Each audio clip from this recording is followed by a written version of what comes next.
One day, an old man grabbed my hand and said, "Young man, I see your bones are amazing, your talent is intelligent, and your potential is limitless. Just give me 10 yuan, and I will tell you a big secret." Me. Grandpa, don't touch porcelain. I've been through it. The people in the martial arts world call me a ruthless flower slayer, a thousand-handed person slaughtering, for thousands of years. Grandpa, don't fall, can't I give it to you? I emptied my pocket and even took out the coins from my socks. Finally, the old man smiled and put a rusty iron ring on my hand. "I'll give you this as a gift, seeing how lucky you are. By the way, I'll tell you a big secret to save people from thinking I'm blackmailing you. Come and listen carefully to me, I'll tell you." The old man counted the money in his pocket and told me that after midnight on July 7th, the end of the world was coming, so he asked me to stock up on more supplies. I certainly don't believe such a level of lies. After seeing that there was no one around and confirming that there were no cameras nearby, I grabbed the old man's wallet and ran away. Humph humph. Even I dare to touch porcelain, I will make you lose everything. Chapter 1. Blood Hand Butcher. You are listening at novelfull.audio. After 3 years of graduation, Guyu finally bought his own house in this third-tier small city through his own efforts. Although this house is not large, it is still second-hand, without an elevator, and located in a remote area, but ultimately it's also my own nest. Moreover, this home is very close to the company, and it only takes 5 minutes to get there by riding a little donkey. How to put it, as of yesterday, according to the national income statistics, Guyu basically belongs to the third to last tier, seriously lowering the average wage level of the whole country, belonging to a state of neither wealth nor hunger. Why do we say it's as of yesterday? Because he received a call from a colleague this morning, saying that the boss had taken all the money and eloped with his sister. In law. When Guyu rushed to the company in a hurry, it was already empty. Looking at the empty office and factory buildings that had been moved, Guyu realized that he was still late. The entire company had been moved, but thinking about it, there were over 1,000 people, and moving these things was not a trivial matter. Thinking about the monthly mortgage and looking at the double-digit balance on the card, Guyu finally realized. That damn Zhou Pippi still owes him 4 months of unpaid salary. Sad Guyu walked aimlessly on the street, unsure of where to go for a moment. Suddenly, a voice came over. "Young man, I see your bones are amazing, your talent is intelligent, and your potential is limitless. Just give me 10 yuan, and I will tell you a big secret." Guyu looked around and found the speaker. That was a dry old man holding a canvas bag in his hand, staring at Guyu with a lewd expression. His gaze was like seeing a peerless beauty, making Guyu feel goosebumps all over. Seeing Guyu about to come over, the sleazy old man showed a strange smile. Before Guyu could react, a vicious dog lay on the ground eating feces and said, "Oh my polo guy, oh my crotch shaft." Guyu was shocked and put on a posture of Tai Chi. "Grandpa, don't touch porcelain. I've been through it, and the martial arts people call it hard-handed to destroy flowers, thousand-handed people to slaughter, for thousands of years. Grandpa, don't fall, can I give it to you?" In the despicable gaze of the old man, Guyu emptied his pocket and only took out 7,500 yuan. Looking at the steel coins in his hand, Guyu and the sleazy old man fell into silence. "Why don't you scan a QR code?" The sleazy old man reached out of his bag and handed it over. Guyu's eyes turned red and he said, "Believe it or not, I bumped into you and died in front of you."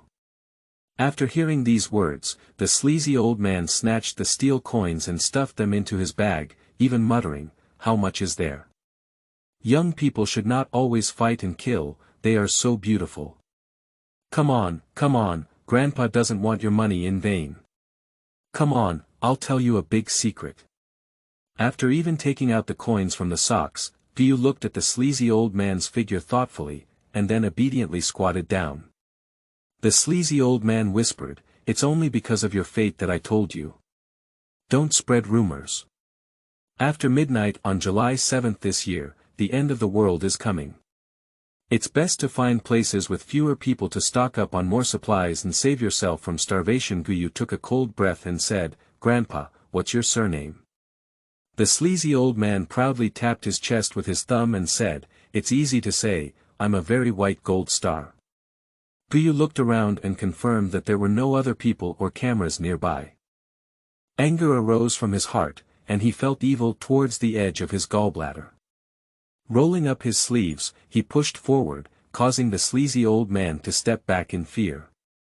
"Don't be impulsive, can the master give you a baby?" The sleazy old man took out a rusty iron ring from his pocket and patted it on Guyu's hand, saying, "This is from my grandfather's grandfather's grandfather, it's precious."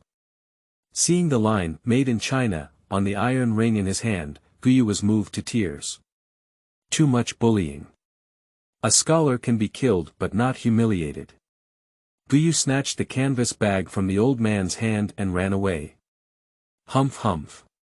Even I dare to touch porcelain, I will make you lose everything. Listening to the despicable and angry cries from behind, the haze in Guyu's heart swept away. The end of the world. I'm not a ghost. Guyu muttered while opening his canvas bag. Is this special for touching porcelain? Too unprofessional. Guyu took out all the money inside and counted it 3 times, but couldn't find 100 yuan. But the lewd old man's words are quite right. How much is there? Even the smallest grasshopper is still meat. After snoring and finishing the instant noodles, Guyu sat down on the sofa. Made in China antique. Guyu held a cigarette and squinted his eyes to scrutinize the iron ring. It's quite heavy, selling a waste station should be able to sell for a few yuan. Sleeping slot. Guyu suddenly felt his mind empty and he entered an empty space, which was about the size of 7 or 8 football fields. Although it looked grey, he could see it clearly and miraculously.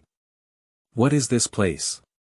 Just as Guyu was at a loss, he suddenly felt a pain in his hand. He quickly returned to his position and the grey space disappeared. Throwing away the cigarette but that was about to burn out, Guyu quickly rinsed it with water. Fortunately, he was not scalded.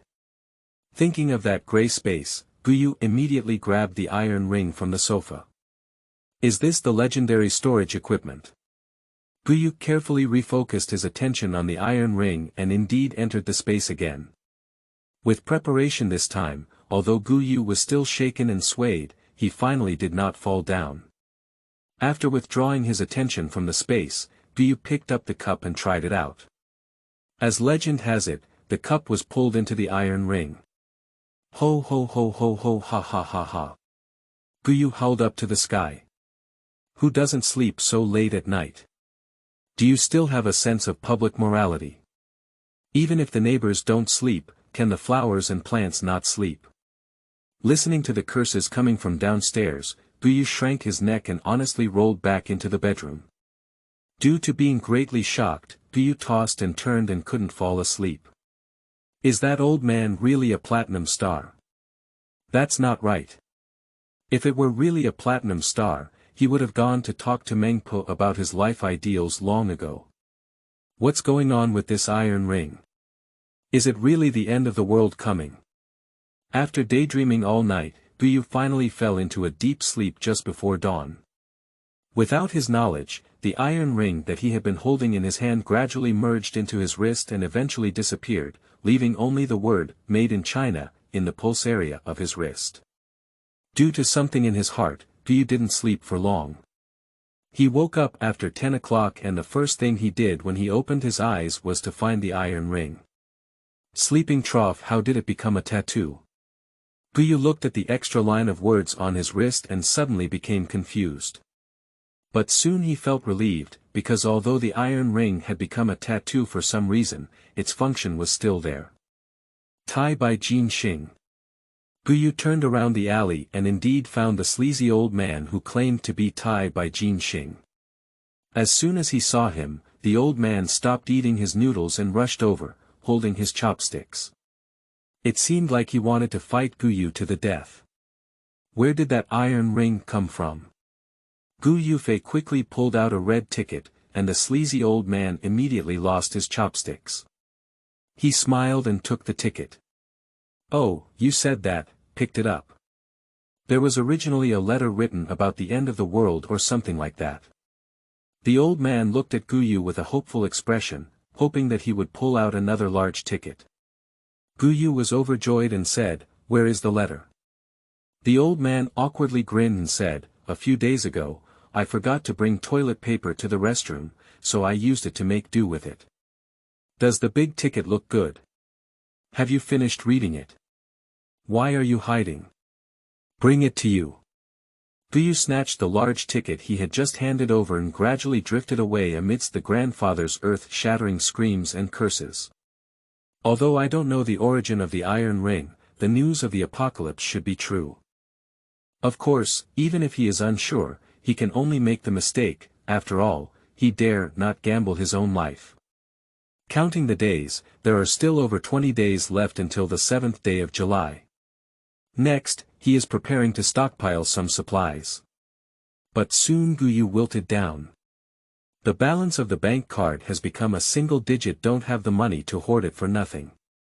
Just as he was about to enter the room in a hurry, he suddenly remembered being alone. My own hairstyle Lu Zhen. This guy has never been a good person since he was young. He fights and fights without any wrongdoing, and has become a frequent visitor to the detention center before reaching adulthood. However, this guy has a good brain and can also say that a few years ago, he actually fell in love with a wealthy tycoon and opened 2 hotels in the neighboring city, living a very comfortable life. Originally, Lu Zhen knew that Guyu was not doing very well now. He had come several times to set up a shop for him to do business here, but Guyu politely refused. In anger, Lu Zhen grabbed his neck and wanted to sever ties with him. However, in less than 2 days, the two of them started drinking and boasting together. Overall, Lu Zhen is definitely very loyal to him, so Guyu pondered for a moment and decided to tell him about the situation. Firstly, it can save his dog's life, and secondly, it can also solve the financial problem, achieving the best of both worlds. Taking out his phone to check the time, Guyu made a phone call. Dried eggs. As soon as the phone was connected, the sound from that end was filled with a strong smell of jerk. Damn your sister. Guyu was so angry that he almost got to the end of the phone line and choked this bastard to death. Hurry up to my house and I have a top secret matter to tell you. After listening to the chatter of getting dressed on the phone, Lu Zhen's voice came back again. Just drink when you're drinking, and you've come up with such a ridiculous excuse. Let's go to which store? Chapter 2. Serious. You are listening at novelfull.audio. Lu Zhen sat on the tattered sofa of Guyu's house, looked around, and after seeing unexpected alcohol, he rolled his eyes and crossed his legs. Do you want to smoke? Guyu took the cigarette and took a puff, not knowing how to speak. He was afraid that if he said it, he would be laughed to death by this bastard. After pondering for a while, Guyu finally handed over a bottle of water and said, Take a few sips first, calm down. Lu Zhen suddenly became interested and leaned up with a cigarette in his mouth, saying, It's mysterious and secretive. Is it really top secret? After thinking for a moment, Guyu simply said, The end of the world is coming. Puff. Cough cough cough cough cough cough cough cough. Lu Zhen took a sip of water and sprayed Guyu all over. Guyu wiped off the water from his face and looked at Lu Zhen with a resentful expression, Didn't I give you water to surprise you? Lu Zhen coughed and laughed heartily, I'm sorry, I didn't hold it down, ha ha ha. You make me laugh a little longer, ha ha ha, my stomach hurts. Guyu's face was very ugly when he was laughed at. This bastard was clearly mocking him, and there was no intention of concealing it. Without saying a word, Guyu waved his hand directly at the sofa under Lu Zhen's buttocks, and the broken sofa immediately disappeared. Lu Zhen lay motionless on the ground, not even noticing that water had spilled all over his body. After a while, he sat up stiffly and grabbed Guyu, saying, It's not Xiaoyu. Are you telling the truth? Guyu nodded and said, 95% certainty. As for how you know, don't worry.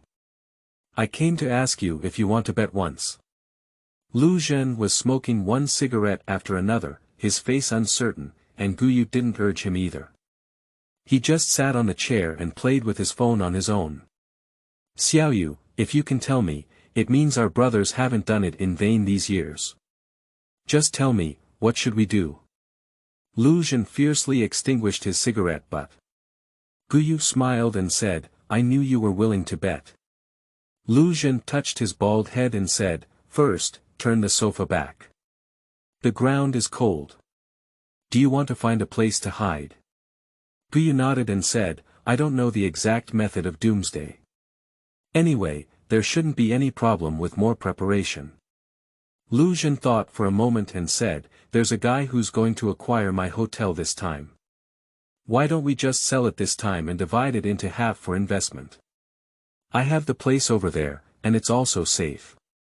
Are you going or not? Guyu glanced at the guy and thought for a moment, let's separate. You should understand the truth of the cunning rabbit's 3 caves. If either of us has problems, it's better to take care of them.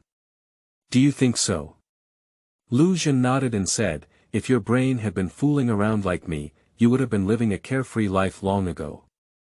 Well, as you said, separating us would have just diverted our attention and saved us from being targeted.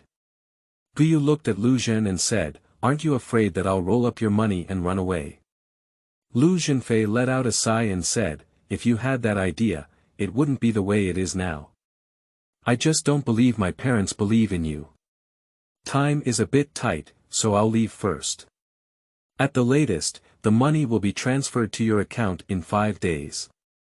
After finishing speaking, he glanced at Guyu and said, it's best not to let outsiders know about your magic just now, otherwise you'll die very miserably. After seeing off Lu Zhen, Guyu began a grand investigation. It's not surprising that Lu Zhen trusts him so much. A few years ago, Lu Zhen almost got chopped to death due to some incidents. It was he who sold the house in his hometown to save him from his opponents.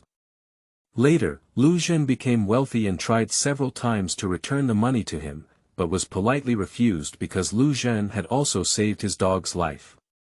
The two of them can truly be called close friends. Even his last retreat was not hidden from Guyu. From this perspective, Lu Zhen is an absolutely trustworthy person. Lu Zhen's retreat was quite hidden. In a dilapidated residential area in the neighboring city, he bought a dilapidated house as his lover and spent more than half a year excavating a large basement. It was very sturdy, and as long as there were sufficient supplies, there was no problem hiding for 3 to 5 years. On the contrary, Guyu had been running here for several days but couldn't find a suitable place. Guyu, feeling lost in thought, was walking aimlessly on the street when suddenly he thought of Zhou Pipi, who was running away with money. He seems to have a basement in the company that specializes in storing confidential documents. As an assistant, he has been to this basement many times, and the living facilities inside are very complete and absolutely sturdy. The door alone cost tens of thousands. Zhou Pipi often uses the excuse of reading materials to argue with his sister. In law inside. Thinking of this, Guyu flipped through the wall, tore open the seal of the office, and found the key in the hidden compartment under the skin table. Opening the entrance to the basement, Guyu smiled. This is definitely a good place.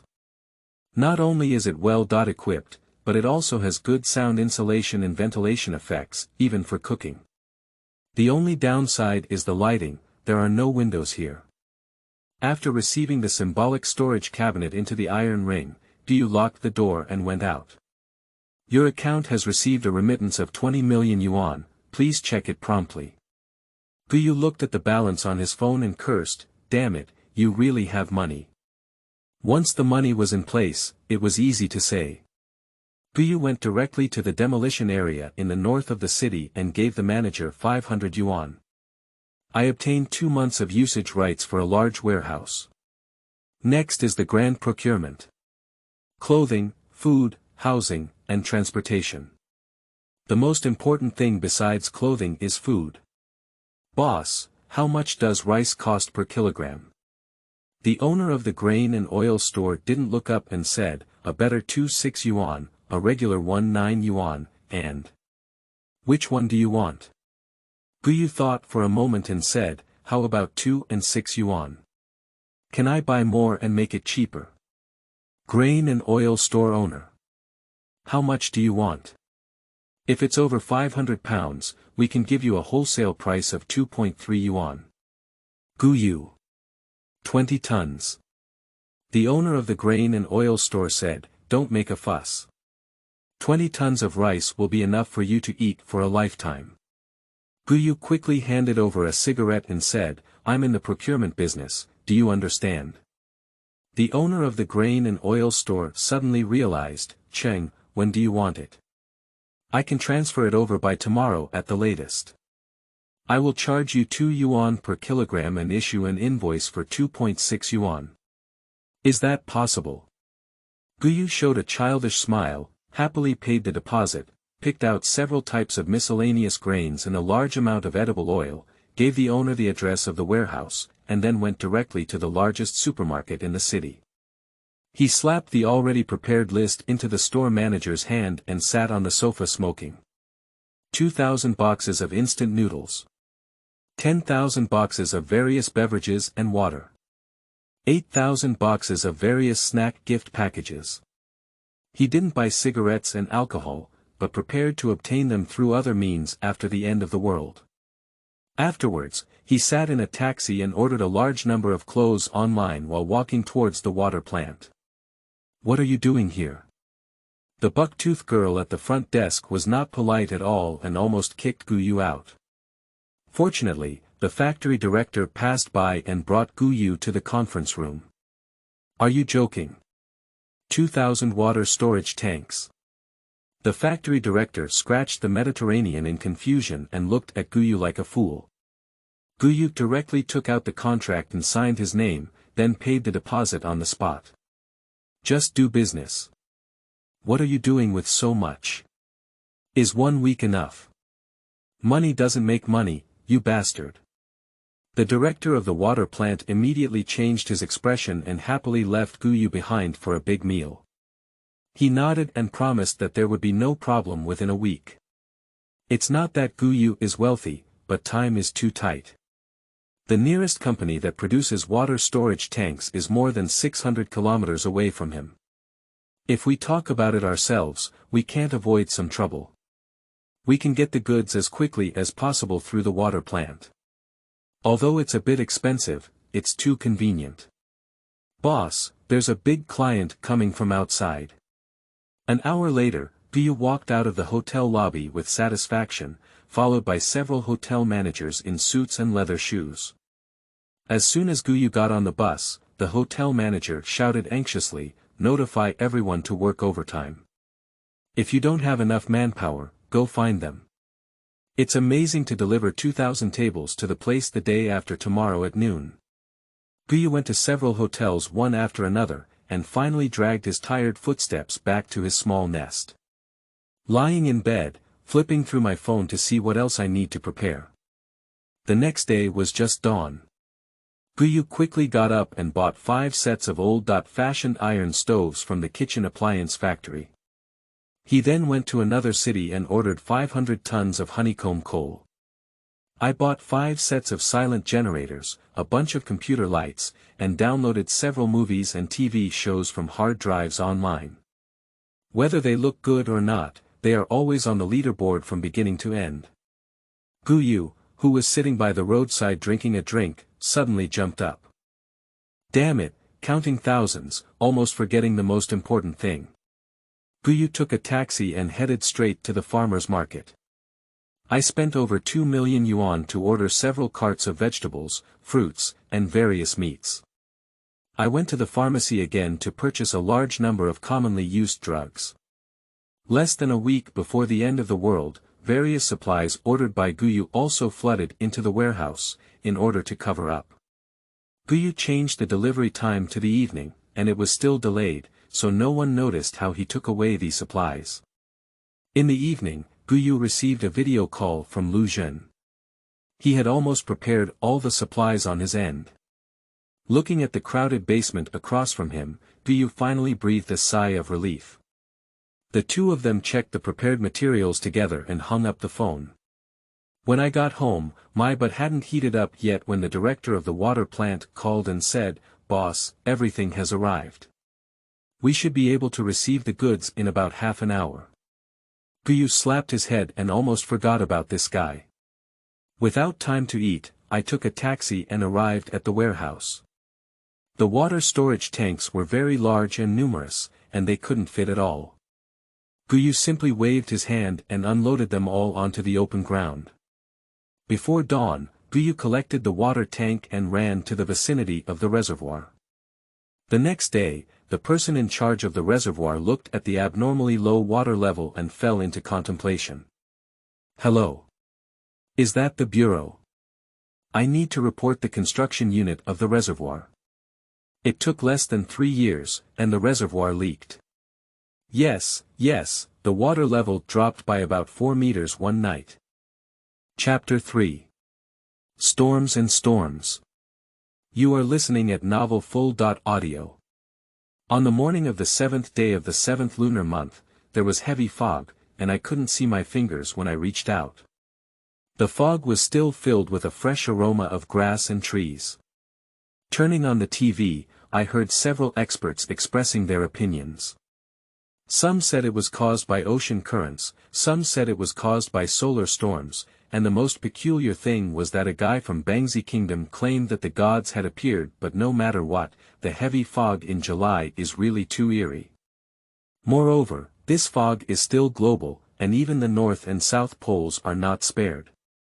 The panic began to spread, and there was a frenzy of buying in the supermarket.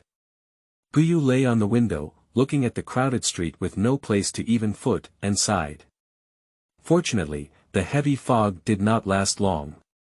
By noon, it had dissipated significantly, leaving only a thin layer and visibility similar to usual. However, observant individuals noticed that the color of the sun was tinged with a hint of light purple, possibly due to the presence of fog. The mist dissipated, causing panic to subside. People who had not gone out to compete for purchases began to lie on the window and loudly mock the fools in their eyes. "Oh my, after buying so much salt, can you carry it on your back? Ha ha ha, look at that idiot. He bought half a car of instant noodles and laughed at me. Their family has to eat for several months." The man who was mocked for buying half a car of instant noodles coldly glanced upstairs and pulled his wife over. "The fog is so strange, hurry up and tidy up everything at home. Let's go to the countryside, leave now, and come back if there's nothing else. It's too dangerous for us to eat so much." Although the mother was somewhat reluctant, she still obediently ran back to pack her things. When a month later, people can fight their lives for a bag of instant noodles, but this mommy can still comfortably lie in bed and sleep with her man in her arms. There's no time difference, we should also avoid it. Hanging up Lu Zhen's phone, Guyu avoided the crowd and sneaked into the company. Lu Zhen was very cautious. Except for his most trusted lover, he didn't bring anyone and hid in the basement before 8 o'clock. Guyu carefully searched through the night vision mirror and saw no one nearby before entering the office building and locking the door before returning to the basement. He stuffed the silent generator into the machine room next to the basement, where the ventilation was good and the sound insulation was good. He didn't worry about anyone discovering it, but as for gasoline, due to regulations, he didn't have it yet, so he had to wait until he had the opportunity to collect it in the future. After connecting the power supply of the generator to the main line in the basement with a flashlight, Guyu lay on the bed and counted the collected materials. There are really a lot of supplies worth over 20 million yuan, and there are also many large supplies that will not be paid for until a month later, so the total value of the supplies he purchased far exceeds 40 million yuan. Looking at the piled-up supplies, Guyu had only one thought. This space is really huge, not even occupying a quarter of the space.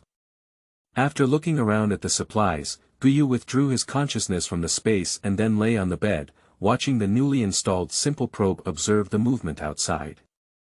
It was just past 10 p.m. at this time, and there were still many people on the street. Couples were everywhere, holding hands and walking into hotels. Looking at the men and women hiding in the corners and flirting, you couldn't help but curse inwardly. It's bad luck and bad morals, wishing you all green hair.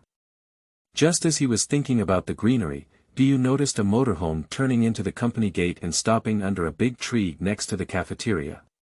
Then, a man and a woman walked down. Seeing these two people, you became interested.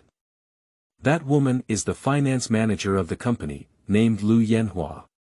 She is born with a forward and backward posture and is naturally promiscuous. As far as he knows, this woman has an affair with Zhou Pippi, and he doesn't know the man behind her. But he is definitely not Lu Yanhua's husband. The two of them laughed and hid behind the RV, tearing off their clothes to give Guyu a live broadcast, watching his animal blood boil. Damn it, I broke the stockings again. I'll be discovered when I go back. Hee, little darling, there's still a lot in my car. You can wear whatever you like, come on. Oh, why is it getting dark? It's getting windy. Let's go inside. It's so stuffy inside the car, why don't we drive something exciting? I hate it. The man picked up Lu Yanhua and rushed into the cafeteria, pressing her onto a dining table and starting to bombard her again. The wind was getting stronger and the sky was gloomy. The temperature seemed to have suddenly increased by several degrees. Feeling a bit stuffy, Guyu quickly turned on the air conditioning and felt the cool breeze. Finally, Guyu turned his gaze back to the display screen. Less than 10 minutes had passed, and the people on the street were almost gone, with only a bunch of cars honking their horns desperately with their brake lights on. At 11:30 midnight, a thunderbolt fell from the sky, and a huge fireball instantly fell from a tall building, crashing onto the street with a thud. Smashing 5 or 6 cars to pieces, it immediately attracted countless screams. Guyu was surprised, and the big fireball that fell was clearly the head of a passenger plane. Lightning flickered in the night sky one after another, illuminating the entire city. The earth-shattering thunder almost deafened people's ears. Then, raindrops as big as beans fell from the sky, hitting the ground with a crackling sound. Several hail as big as eggs smashed through the glass and smashed into the wall, almost smashing Gu Yuan's camera inside. Guyu looked at the chaotic streets outside and couldn't help but secretly feel grateful. Fortunately, he had prepared early, and it seemed that the end of the world was really not fake. His camera is located very well, stuck at the top of the hallway in the office building. Although the field of view is limited, safety is the key. So many hail did not hit, so he can still see the outside situation clearly now. At the moment when the pointer passed by 12 o'clock, the rain outside had disappeared, replaced by hail the size of an egg, and it seemed that the hail was getting bigger and bigger. Lu Yanhua and the man looked at the door and ran into the car against the chair. A hail the size of a basin fell from the sky and directly hit the man's chair above his head. The huge impact force made him fall directly to the ground, and he gasped for breath without even snorting. Lu Yanhua was so scared that her face turned blue. She screamed and ran back to the cafeteria, while the man was buried by a massive amount of hail in just a few minutes. The signal on TV is not very good, and from the intermittent footage, the situation is the same all over the world. Officials are calling on people to stay at home and wait for rescue. Guyu originally wanted to learn more about the situation, but within a few minutes, the TV lost its signal and turned into a snowflake. Silently turning off the power, Guyu also began to worry. Because this place is a basement, although it is built relatively high and actually located on the first floor of this office building, if the hail continues like this, it is inevitable that water will flood in. After thinking for a moment, Guyu opened the door and climbed up the stairs to the 6th floor. He found a safety helmet and put it on his head. He looked outside with a night vision mirror and looked at the hail that had broken the glass. Guyu quickly changed direction. After thinking for a moment, he felt it was not very reliable, so he dragged a metal cabinet from the corner of the wall, removed the partition inside, and drilled in. Then he observed through the crack in the metal cabinet door. The terrain of the office building is quite high, and because Zhou Pipi is superstitious, he deliberately built the foundation very high. The 6-story building here is basically higher than the 8-story building in the neighboring community, so his vision is very good. There are not many complete pieces of glass in the opposite community, and he can hear screams coming from across the street. The phone suddenly shook, and Guyu opened it to see a message from Lu Zhen. "Brother, how are you? If not, come to me. Thank you for trusting me this time. Otherwise, I wouldn't know how I died this time." There is also a photo of him and his lover attached to the information, especially taken in bed. This dog food was scattered and almost choked Guyu to death. "You must be so honest about making villains, I'm really good." Guyu fiercely stuffed his phone into his pocket and then picked up the night vision mirror to observe. The window was smashed, and hail accompanied by the cold wind blew in, making Guyu shiver uncontrollably. It was the unbearable hot weather that had unknowingly turned into winter, and the hail on the ground began to slowly form into icy lumps, shining brightly. Guyu sneezed and quickly took out his down jacket to put on. At dawn, the hail stopped and the temperature dropped to over -40 degrees. Guyu pushed open the door and looked outside. Fortunately, his basement was not flooded. The sky was gray and hazy, and although the sun was still there, it made people feel little warmth. The whole world seemed to have entered the ice age in an instant. The north wind howled, and the icy debris on the ground blew into Guyu's eyes, causing a slight pain. Guyu glanced at the empty street outside and pressed his restless heart, ready to wait for another dark day. He wants to get some gasoline and alcohol, and if he goes out now, he may be discovered by some restless guy. Although he is not afraid, it will be very troublesome because the space in his hands is too bizarre. Lu Yanhua in the cafeteria felt like she was freezing to death. It was already hot and she didn't wear much, and for convenience, she even threw her underwear into the car. In order not to be frozen to death, she put on several pieces of work clothes left in the cafeteria, tore open her face pockets, and wrapped herself in circles, wrapping herself like a dough ball. She walked out trembling. The hail last night was too scary. If it weren't for the sturdy cafeteria, she probably would have ended up with that man long ago. She was not sure about the situation outside, so she didn't dare to go too far. She quietly crawled into a nearby store, quickly packed a large bag of food, and returned to the cafeteria. Doomsday is coming, there aren't many smart women like her. Guyu couldn't help but admire Lu Yanhua, who was constantly moving things to the cafeteria like ants. Chapter 4. Chaos.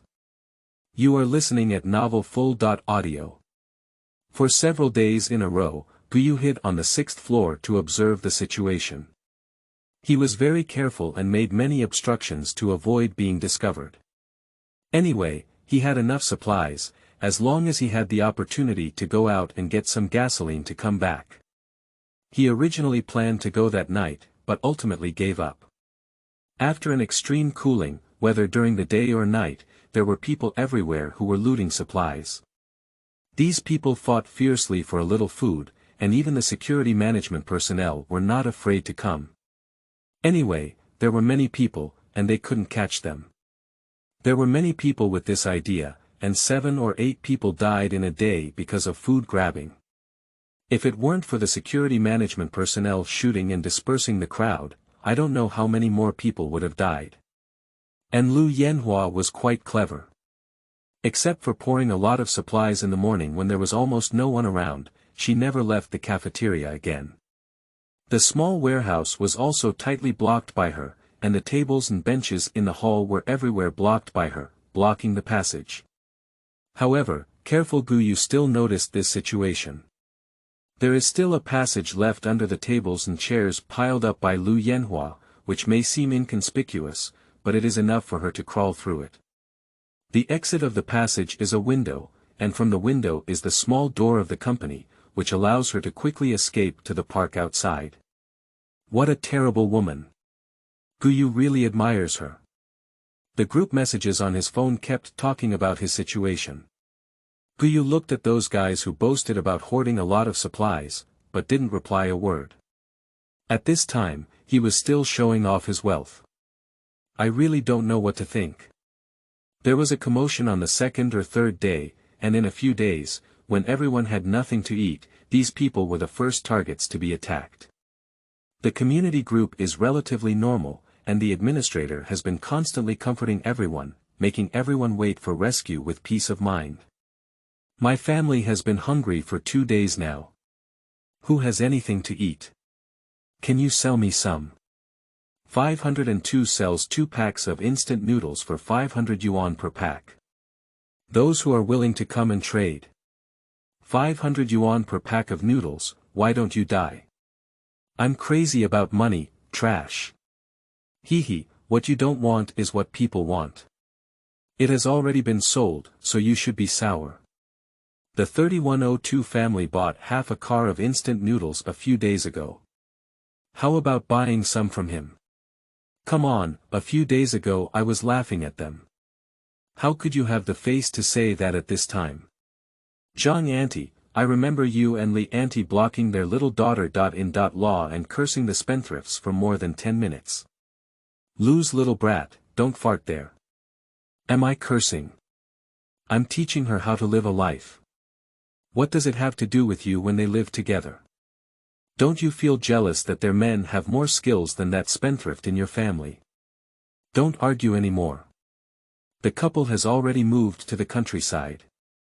How about you catch up and sell them? Don't be afraid of freezing to death. Aunt Zhang turned off her phone with a dark face and then called out her son, and husband, take this guy and go to 3102. Zhang's son, wrapped in a blanket, asked in confusion, what are you doing at his house? There's no one around. Aunt Zhang slapped her son in the face and said, no one is going, can we prepare to starve here? Oh. Aunt Zhang's son suddenly realized, go grab it. If you want to say it, it's all over. Mom, wait for me to come down, and I'll put the knife on. 2 men and 2 women sneakily climbed up to the 31st floor with kitchen knives and electric drills, then pried open the door and walked in. Most of the things in the room have been moved away, but a few people still found 2 barrels of oil and half a bag of rice in the cabinet. They were so happy that they almost lost their teeth and said, Mom, you have a solution. Let's quickly get it back and see who's empty.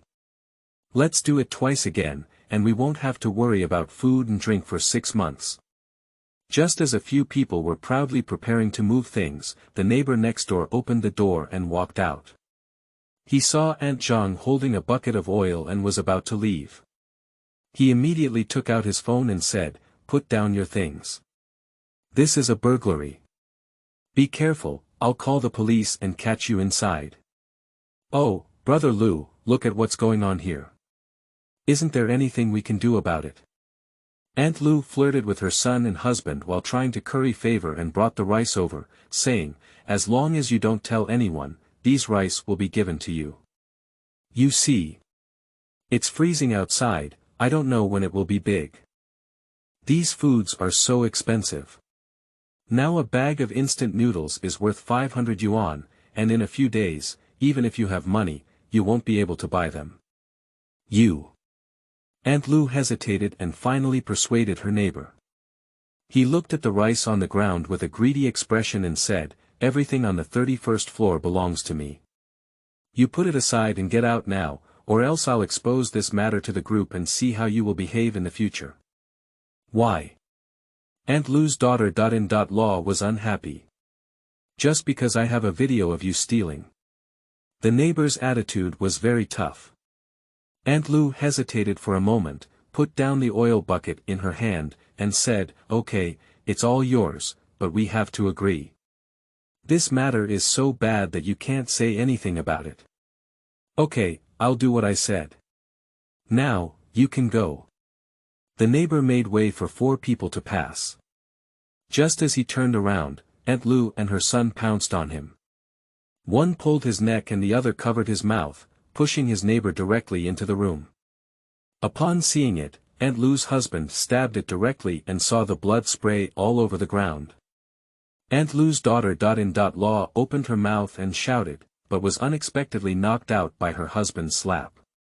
"Call me to kill you again." The three people who killed someone collapsed on the ground, panting heavily. After a while of rest, they finally began a big sweep. There were 3 households on the first floor, 2 families were empty, and 1 was killed. Aunt Lu and her family emptied their belongings and then huddled at home, refusing to leave even after being beaten to death. On the 15th day of the apocalypse, the rescue team still hasn't arrived, and such tragedies continue to occur. At the beginning, they were quietly carried out, but now they have turned into looting. Countless small gangs carry homemade weapons to and from various rooms, killing the people inside, taking away food, medicine, and cold protection supplies that do not belong to them, and even more so, snatching back some beautiful women to vent their animal desires. On the 20th day of the apocalypse, no one could be seen on the streets anymore. Dead bodies and scattered packaging were everywhere on the hard ice layer. Guyu was surprised to find a large group of wild cats and dogs running from somewhere, playing and tearing at the frozen corpses, eating their brains and intestines fat. These wild cats and dogs don't know if they have eaten too much or mutated. Each one is incredibly large, especially the leading Tibetan Mastiff, which is almost as big as an adult cow. That Tibetan Mastiff belongs to a homeowner in the neighboring community, very recognizable.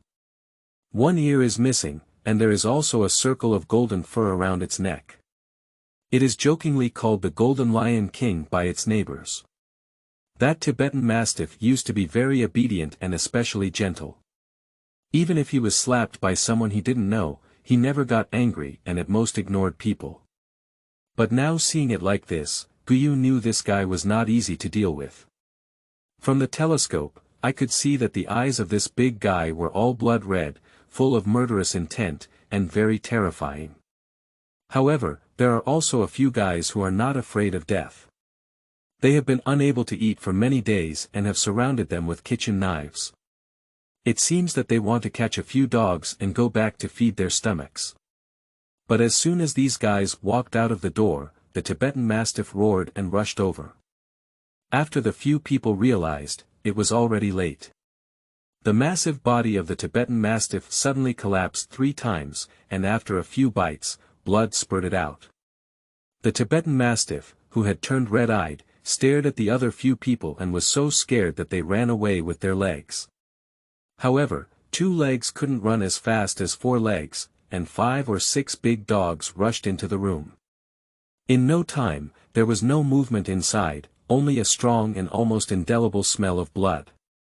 All of this was seen by Guyu, and of course, he did not escape Lu Yanhua's observation. Guyu watched as she returned to her small room with a face full of blue until it was dark and did not come out. It has been almost a week since the power was cut off, and the temperature continues to drop. Today, it is almost -60 degrees Celsius. Guyu couldn't help but feel a bit conflicted as he looked at the dark room. If he doesn't hurry up and get the gasoline back, he won't be able to handle it anymore. Although the stove can provide warmth, the basement is too small and unsafe, which could lead to carbon monoxide poisoning. He doesn't want to die inexplicably. After hesitating for a while, he finally gritted his teeth and prepared to go out tonight. After wearing a 3-layer down jacket, he put on his big cotton shoes and casually carried the 2 kitchen knives on his body, then sneakily avoided the cafeteria and flipped out from the wall. That woman is too scary, he has to stop. There was no one on the street, and the windows of the residential areas on both sides were also covered with various blankets. However, he was still very careful and made a big detour before walking towards the gas station. He is quite familiar with the gas station and often refuels his picky cars. As someone who is familiar with light vehicles, he found the warehouse at the gas station. The only difficulty is that the warehouse door is not easy to open, heavy and sturdy, with 2 large locks. The key must have been lost, so Guyu came over with a pickaxe and vigorously planed it. Finally, he dug open the ice layer outside, and with a few picks, the door opened. Looking at the huge storage tanks inside, Guyu smiled happily, struggled to close the main valve, and then threw the large tank directly into the space. Anyway, there would be no explosion inside, and he was not afraid of his rough operation. After collecting the oil tank, he jumped into the gas station room on the way. There were 2 people lying on the ground, covered in ice and seemingly dead for a while. Guyu struggled to hold back his discomfort and walked over.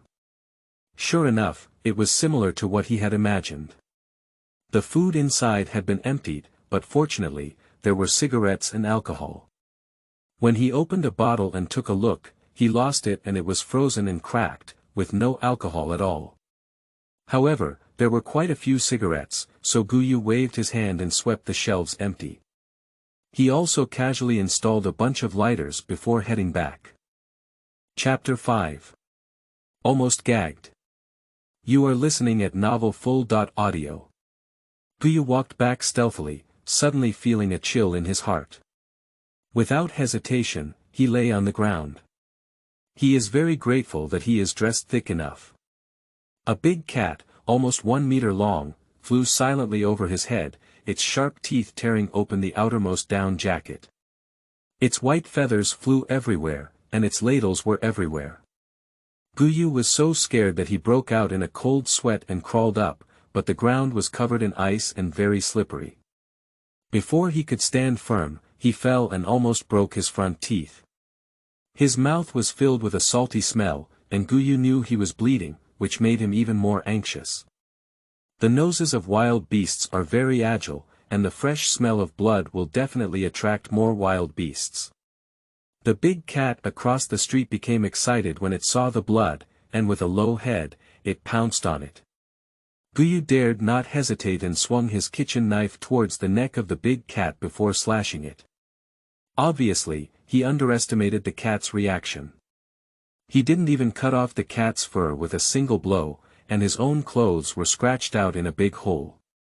Just as he thought he was going to die on the spot, the big cat suddenly started sneezing one after another, and its paws crazily grabbed his face, as if it were crazy. After taking a glance, Guyu realized the reason. There was too much fur in the down jacket, which was accidentally sucked into the nose by the animal. Taking advantage of that fool's lack of attention, Guyu turned his head and ran away, regardless of direction. Anyway, the road over there was not good, so he ran wherever he went. The angry cry of the big cat behind him grew closer and closer. Guyu couldn't avoid it anymore, so he flipped and jumped into a damaged window. Without looking further, he threw everything he could reach out of the window. This really worked. With a scream in his ear, the foolish cat fell for the trick and was hit in the nose by the short cabinet thrown out by Guyu. It's really scary. Guyu watched as the silly cat pounced again, scared, and quickly moved things out and threw them out. A drawer fell from the air, causing the contents inside to fall to the ground. Guyu didn't have time to look much, so he lost the drawer and continued to grab the things on the ground and smash them out. A dark iron guy was about to throw it out when Guyu withdrew his hand. Upon closer inspection, it turned out to be a handgun. It was not until he saw the pistol that he realized that the room he had entered was actually a police station. How did you shoot? Guyu hurriedly opened the safety and pulled the trigger to shoot the stupid cat.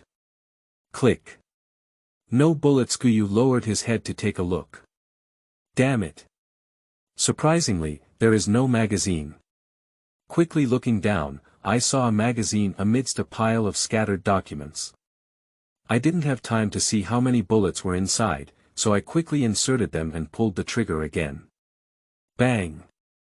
With a loud bang, Guyu felt his hand tremble and the gun flew out, followed by the big cat pouncing on him. Done. Guyu closed his eyes and was ready to die, but after a few minutes, he didn't feel any pain. He quickly opened his eyes, only to find that the silly cat had a hole on its forehead that was too dead to die anymore. Guyu happily pushed away the heavy body, picked up the pistol again, and finally breathed a sigh of relief. He reached out to wipe away the blood and brain tissue from his face and stumbled down to the ground.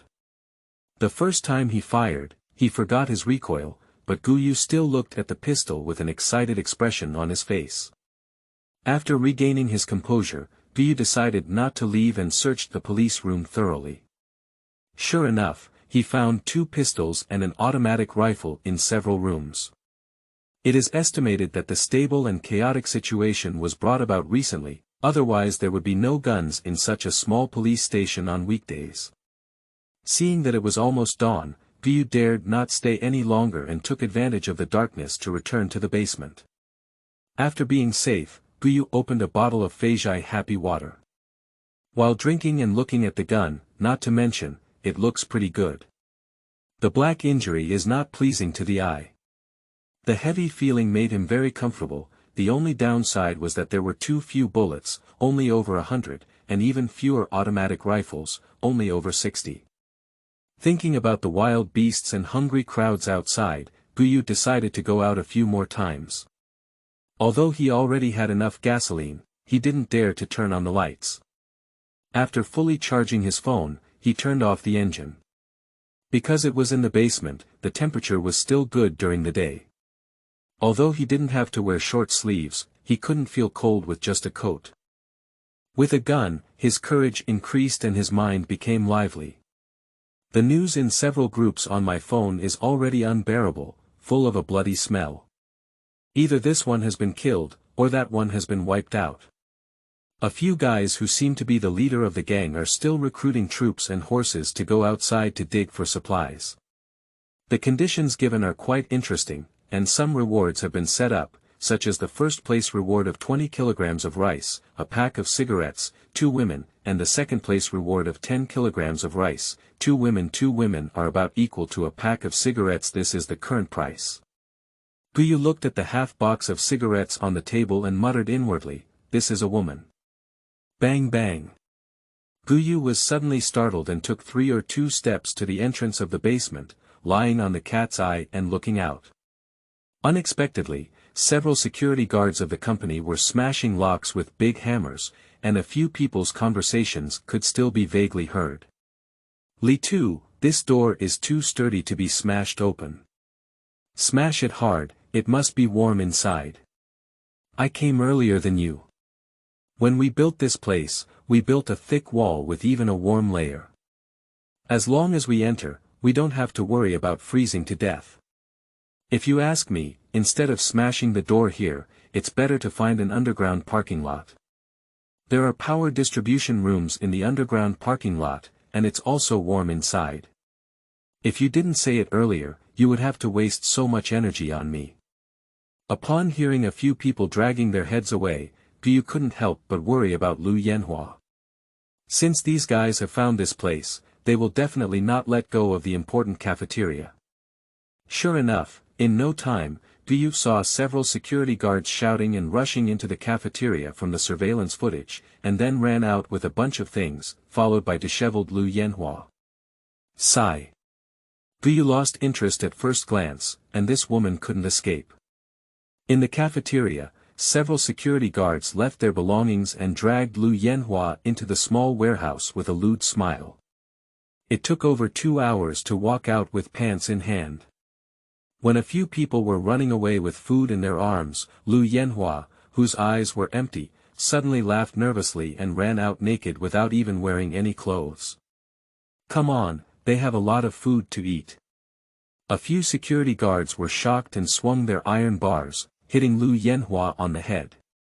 Lu Yanhua seemed unable to feel the pain on her body, her face covered in blood from being smashed, and she kept shouting and screaming. When she saw someone running out of the nearest building, she smiled happily and said, "Oh my goodness." Then he remained motionless. A few security guards quickly drowned in the crowd and collapsed to the ground, bruised and swollen all over. The person who snatched the food didn't have time to take it back and stuffed it directly into their mouth. They were choked and rolled their eyes but refused to stop. The person who didn't grab the food pulled out a knife and walked towards the few people who had fallen to the ground with a murderous expression on their face. In the following scene, Guyu was too scared to watch anymore, and even for the next few days he didn't touch any meat, relying solely on fruits and drinks to survive. "Brother, how are you? Are you still alive? Lu Zhen sent another message. Guyu smiled and gave him a smiling face, indicating that he was okay. Don't go out these days. People outside are crazy. I went out today and saw that there were people eating people. Damn it. Guyu's face turned green as he watched the message sent by Lu Zhen. He couldn't help but rush to the bathroom and vomit loudly. Thinking about it, I couldn't help but send over the cannibalistic footage on the surveillance screen, and soon Lu Zhen's message came over. Are you a fucking disgusting person? I have to send it to you. I have vomited all my food today. Don't talk to me. I will break up with you. Behind the message was a series of mine emojis, clearly infuriated. Although Guyu agreed not to go out, he couldn't help but go out a few times as he watched the increasingly fierce people outside. However, the gains from these trips were not significant, only 4 pistols and over 500 bullets were found. It should be no problem in the short term, but he didn't want to spend his whole life huddled in this basement. People are social animals, and staying alone for a long time can lead to problems. It's only been a little over a month now, and he's already bored talking to himself. If this continues, he'll have to go crazy. Besides, he has another reason to have to go out. Because in the past few days, he discovered a strange phenomenon where a fierce person appeared in the neighboring community. It's not that this guy is strong or cruel to say he's a fierce person, it's because Guyu saw him alone and knocked down 3 evil dogs, each of which had a body size of over 2 meters. One of them was kicked 7 or 8 meters away by him, and he died. This is absolutely abnormal. He is still aware of the legend that animals are not allowed to become sperm since the founding of the country. But now not only animals have become sperm, but humans have also become sperm. Who is this to argue with? Thinking about the future, if he accidentally encounters someone who has become a sperm, even if he is given a rocket launcher, he doesn't feel much security. Can humans also mutate? Thinking of this possibility, Guyu could no longer sit still. That night, he touched the room where the wild cat he had killed was located. Without time to inspect, he dragged the body of the wild cat directly to his basement. The body of the wild cat has been eaten for more than half, leaving only a solitary head and half of its neck, so it did not attract much attention. Guyu took out his kitchen knife, took a deep breath, and aimed it at his mouth before chopping it down. Chapter 6. Variation. You are listening at novelfull.audio. Guyu clenched his nose and forcefully suppressed the stench, chopping it down with a knife. With just a click, the kitchen knife unexpectedly broke this unscrupulous businessman. What about using it for 10 years and it won't break? Is it okay to chop bones as agreed? Guyu angrily threw the kitchen knife out, but couldn't grasp it properly. Half of the knife collided with the wall and bounced back directly. Worry. The half-cut kitchen knife was directly inserted between his legs, even poking a hole in his clothes. If it weren't for his quick hiding, this knife just now would have allowed him to practice the exorcism sword technique in advance. The head of the wild cat had already been cut open, and coupled with the relatively high indoor temperature, an indescribable stench came from its face, causing Guyu to smoke so hard that he couldn't pull it out. I found a gas mask and put it on tightly. Then I took a knife and aimed at the position, making a few cuts. The head of the wild cat was finally chopped open. Ignoring the nausea, Guyu picked up 2 chopsticks and rummaged inside, only to flip them over a few times. A strange feeling came from the front of the chopsticks, and he quickly took them out to take a look. Madan. It's that bullet. After searching a few more times, Guyu finally lifted his chopsticks again. A black stone the size of a little fingernail was pinched out, washed away the dirt, and shiny like a black gemstone. Feeling the warm sensation emanating from his fingertips, Guyu knew he had found the right thing. This black gem-like thing must be the key to the wild cat's mutation. But he doesn't know how to use this thing. The simplest thing is actually to eat it directly. However, considering that it was pulled out from the body, coupled with the extremely foul smell, you couldn't swallow it. Besides, what if it's toxic? You decided not to eat it for now and will handle it after understanding the usage. At this moment, you realized how foolish it was to dissect a wild cat in the basement. Even though he had already thrown out his bones and flesh, the room was still filled with a strong odor, and spraying 5 or 6 bottles of air freshener did not work. What should we do? You lay in bed with a face full of bruises, feeling loveless. Junzi, could you please help me check if there is any news about mutated animals? You took a photo of the black gemstone found in the head of the wild cat and sent it over. Lu Zhen quickly replied with a message. Wait for me for a while, I'll help you ask, why do you suspect that animal mutations are related to this thing? Yu told Lu Zhen about his speculation, and after a while, Lu Zhenjue reached out and patted his lover's buttocks, saying, "Ah Qing, be honest and stay here for a while. I'll go out and do something." Ah Qing immediately hugged Lu Zhen's arm and said, "Didn't you say you wouldn't go out? Why do you still have to go out? It's too dangerous. If something happens to you, what should I do alone?" Lu Zhen patted Ah Qing's head and said, "Don't worry, I won't go far. I'll be back in at most 10 minutes. Remember, no one else should knock on the door except me. If I'm caught and brought here, don't be soft-hearted. Just burn this place with fire, remember." Ah Qing nodded tearfully and said, "Okay, if anything happens to you, I'll die with you. It's good to have some care on the way to the underworld." Lu Zhen hugged Ah Qing, took a military crossbow from the wall, and walked out. His goal is very clear, that is the dog in the backyard. This dog is very fierce and appears to be mutated. Although he also messaged and asked in the group, he never received an accurate answer. He decided to personally catch one and come back to study it. If he really found it, maybe he could also mutate. Thinking about the video that Song Yu sent him about kicking a vicious dog over 2 meters away, Lu Zhen's heart couldn't help but get excited.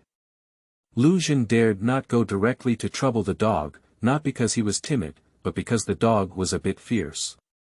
Not 10 or 8 people have died in its mouth in the past few days, and they have all been dragged into its nest as food. It is precisely because of this that there are not many people in his area coming to sweep it. He was considering whether or not to put up a sign that read, "There are vicious dogs inside, and no one is allowed to enter by mistake." The vicious dog was nestled under the parking lot shed on the first floor. Lu Zhen climbed down the dilapidated stairs of the abandoned building to the position on the 3rd floor and lay down, using a telescope to observe the surrounding movement. He dared not get too close because the dog's nose was too agile, and finding him would be troublesome. Soon he noticed the figure of the evil dog, crouching in a green belt, tearing at something. The dog's tail wagged very happily, seeming to be satisfied with the food in its mouth. After measuring the distance, it looked like it was over 100 meters long. The range of this crossbow was not enough, so Lu Zhen had to continue to wait for an opportunity. He knew that the dog would go nearby to slip its legs when it was full, so he waited for this opportunity. As expected, the vicious dog walked unsteadily towards this side when it was full. When it entered range, Lu Zhen immediately aimed and fired at it, completing it in one go. Lu Zhen's arrow shot very accurately, and before the vicious dog could react, it was shot through its eyes and fell to the ground. At the same time, Yu on the other side also used a pistol to kill a big fox cat. After gaining the experience from last time, he skillfully found a second black stone. After chiseling some ice to wash off the blood stains on his body, he circled back to the basement. Looking at the 2 similar black stones, Yu became more and more conflicted, holding them in his hand and unsure if he should take the risk. He held 2 stones and kept thinking back to the scene he saw a few days ago when a fierce man kicked a dog over 2 meters away. The stones in his hand were unconsciously turned into beads by him. What's the smell? It's so fragrant. Suddenly, he smelled a strange fragrance at his nose, which made him stand up involuntarily. This is the two black stones in his hand had been slightly discolored by his plate, and the black shells in several places had cracked, revealing the fragrance through these gaps. Guyu clasped his hand and the thin outer shell fell off, revealing the pale red beads inside. It felt a bit soft when pinched, like a rubber candy.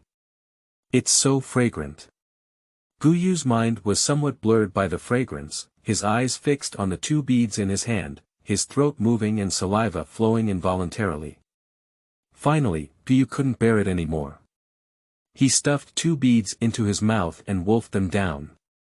At the entrance of the pearl, the fragrance became even stronger, and Guyu's face immediately showed an extremely satisfied expression. In less than 2 minutes, a sharp pain spread from the stomach and then spread to the trunk, limbs, and brain. The intense pain made Guyu couldn't help but scream loudly, rolling his head around in the basement and even hitting the wall in an attempt to relieve it. Guyu suddenly thought of Lu Zhen, quickly took his phone, and sent him a message with the last hint of Qingming. Don't eat. Ah. Guyu let out a scream and slammed heavily into the wall, completely unconscious. On the other side, Lu Zhen held the bead dug out of the dog's mind and hesitated for a while before finally biting his teeth and swallowing it in Ah Qing's worried gaze. Damn it, if a person dies and a bird faces the sky, they will not die for thousands of years. Ding dong, you have a short message, please check it carefully. Lu Zhen took his phone and saw a layer of cold sweat on his forehead. Without much time to think, he rushed to the toilet and dug his throat, thinking to spit out the bead. However, the bead was as if it had taken root in his stomach, and bile was about to spit out. The bead didn't move at all. Lu Zhen sat on the ground with a disheartened expression on his face. Ah Qing was so anxious that tears streamed down and said, "What's wrong with you? Where are you feeling unwell? Don't scare me." Lu Zhen pulled Ah Qing over and looked into her eyes seriously, saying, "If something happens to me and you can't stay here anymore, then go find my brother. He's here. Tell me." "Ah, my grass. It hurts me so much." Before he could finish speaking, Lu Zhen let out a scream and fell to the ground. Looking at Lu Zhen with crimson eyes and bulging veins on his forehead, Ah Qing suddenly panicked and hugged Lu Zhen tightly, crying loudly, "Even if you die, I won't live anymore." Lu Zhen gritted his teeth and shouted intermittently, "Stun me, hurry up and knock me out, you stupid woman. Knock me out." Ah Qing looked at Lu Zhen, who was constantly rolling, suppressed his worries and took a wine bottle from the side.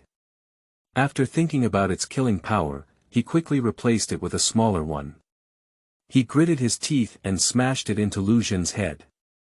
With a loud bang, Lu Zhen rolled his eyes and fainted. Ah Qing quickly threw down half of the bottle to check Lu Zhen's injury. After discovering that there was no bleeding, he breathed a little sigh of relief. However, as he watched Lu Zhen, who was still in a coma, he couldn't help but cry again. "I don't know how long it has been." Guyu finally woke up, not sure if he had hit the wall too hard. Now there are double shadows in everything he sees. Thinking of the piercing pain that had come from his body before, Guyu couldn't help but shiver. What a special thing, I don't have any self control, how can I leave it for eating? Guyu couldn't help but slap himself hard twice. After resting with his eyes closed for a while, Guyu finally regained his senses. His head no longer hurt, and there were no ghosting when he looked at things. He was just starving. He took his phone and glanced at it. To his surprise, a whole day had already passed. It doesn't matter what you take out to eat, it's just a hearty meal of high sai, while also sending messages to Lu Zhen. He's a bit worried about that guy now. He hasn't heard back for so long, so don't let anything happen. Just a few seconds after the news, Lu Zhen called. After Guyu connected, a woman's voice came from the opposite side. "Ah Qing. Where did Lu Zhen go?" Ah Qing sobbed and explained Lu Zhen's situation, asking him what to do. Guyu touched his body and seemed to have no problem, so he comforted Ah Qing, "It's okay, don't worry, it'll be over in a few hours." Hanging up the phone, Guyu was stunned as he looked at the pile of packaging bags on the table. He had eaten up all the food that was usually enough for him to eat for a day, and he felt that he was only 20% full at most. Is it difficult? After eating that bead, it mutated into a big barrel of rice. It's a big shot. Chapter 7. Variation Direction. You are listening at novelfull.audio. Guyu touched his stomach and didn't dare to eat anymore, he was afraid of propping himself up. Lu Zhen didn't know when he would wake up. Guyu bored himself and even looked at the ingredient list on the packaging bag several times. Finally, he concluded that these were all junk food made through black technology. List of ingredients for packaging bags. Guyu was stunned for a moment. He looked up at the roof in disbelief, but the light was not on. I looked at my watch again, it was 10:50 midnight. In the middle of the night, in a basement without windows or lights on, he actually saw the small words on the packaging bag clearly. Guyu suddenly became excited, couldn't it be that he really evolved? Without giving up, Guyu simply opened the door and rushed upstairs, lying in the old nest on the 6th floor, looking around. Now, he was certain that he had truly evolved. On the night when he couldn't see his fingers, his vision was not affected and everything was clearly visible to him. Moreover, his eyesight was much stronger than before. Before, he used to be a nearsighted person with a myopia of 250 degrees, and now he can see even mice up to 100 meters away clearly. In addition to changes in vision, he also discovered a situation. That's because his speed has also increased and his physical strength has also increased significantly. He rushed from the basement to the 6th floor in one breath, and surprisingly, in less than 10 seconds, he could easily reach the roof over 4 meters high with just one jump. Ha ha ha. Returning to the basement, Guyu excitedly wandered around, venting his inner pleasure. Just as he was going crazy, Lu Zhen called and said, "I've come back to life. I have good news for you. After eating that thing, my body will mutate." Guyu couldn't help but laugh and said, "I know now." One of them couldn't help but eat that thing. They almost thought they were going to hang up. "I'll send you a message soon, but it's still a step too late. You're too brave. Fortunately, everything is fine." Lu Zhen couldn't help but curse, "If you had sent it out a minute earlier, I wouldn't have almost died of pain. I had eaten it all in my stomach at that time. Seeing you say you wouldn't let me eat, I almost scared me crazy and my throat was torn." After cursing at each other for a while, Gu Yucai asked, "I ate 2 wild cats, and now my eyesight has improved. Even at night, I can see things clearly. What about you? What changes have you made?" Speaking of this, Lu Zhen at the other end of the phone couldn't help complaining.